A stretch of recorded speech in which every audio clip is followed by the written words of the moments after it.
Hello to all my friends at Cadence Academy Preschool.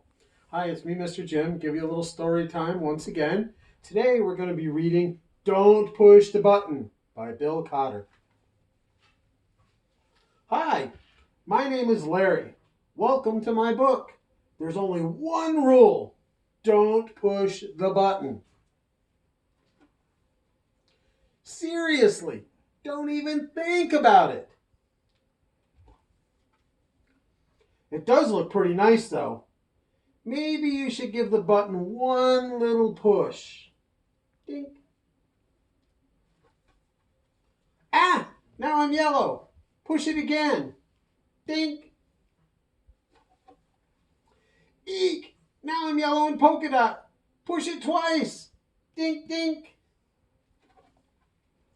Ack! Now there's two of me. Push it a bunch of times. Dink, dink, dink, dink, dink, dink, dink, dink, dink, dink, dink, dink, dink. Uh-oh. Wow, look at all those guys.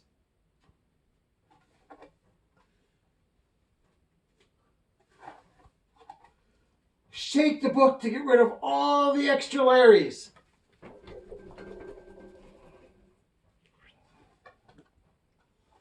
Almost. Just a little more.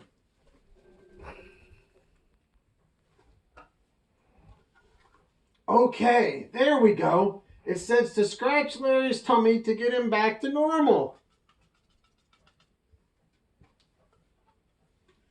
Hee hee, that's tickles. Okay, much better. Let's not push the button again. But that was kind of fun. Maybe just a couple more pushes. Ding, ding, ding, ding, ding. And that is the end of our story. Hope you guys enjoyed it, and hopefully see you all real soon. Bye.